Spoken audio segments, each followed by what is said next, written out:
The worst career advice that I've ever received actually came from a very well meaning person. When I asked them, how do I get ahead in this organization? They leaned over the conference table and said, Sherry, you need to fake it till you make it. If you want to get ahead, you need to pretend that you're confident even when you're not. Well, I took this advice to heart and I tried it for a few years. In the end, it didn't work for me because it wasn't me. If you're a quiet professional who excels at work but struggles to get recognized, this video may change everything for you.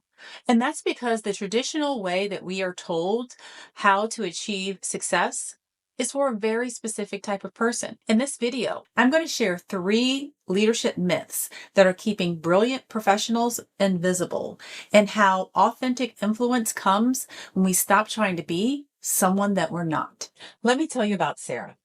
Sarah was a data analyst at a Fortune 500 company. Brilliant mind, thorough work, respected by her colleagues.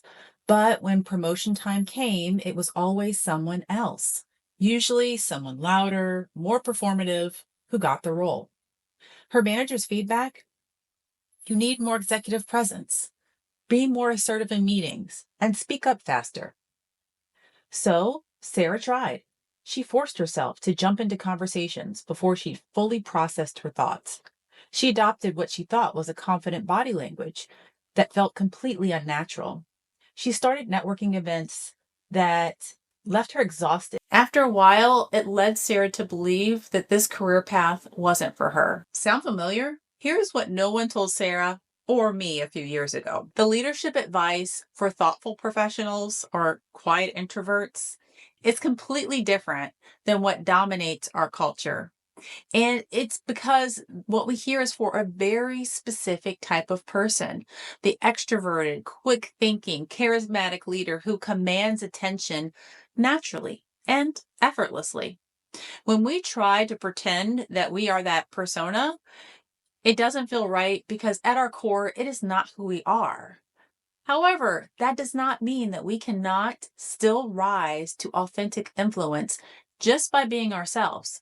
It means that we need to take another path. Organizations today need different types of diverse leadership to handle the demands of today's complex world.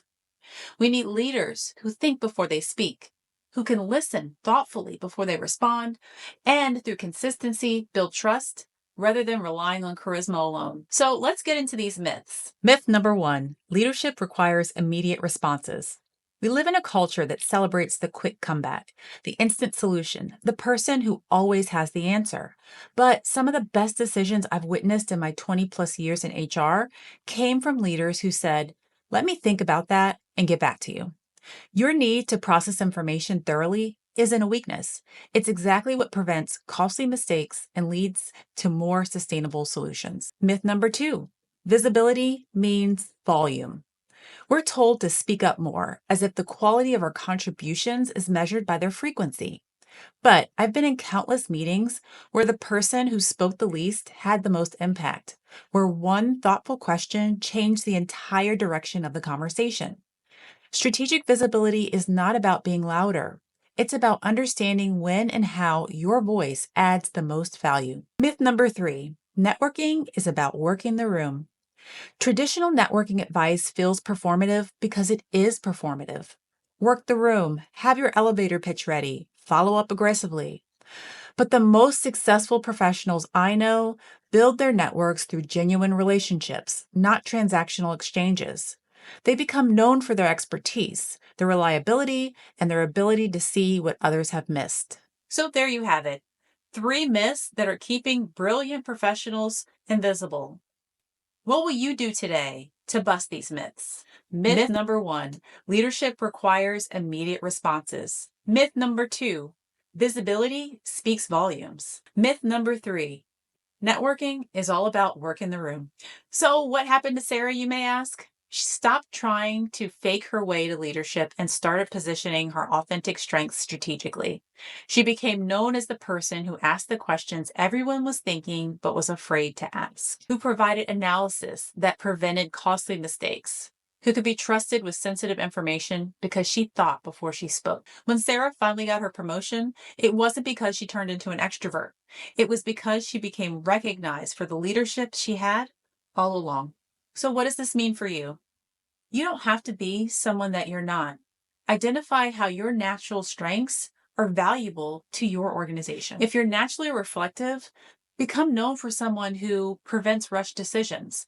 If you're naturally analytical, become the person who sees risks and opportunities that other people might miss.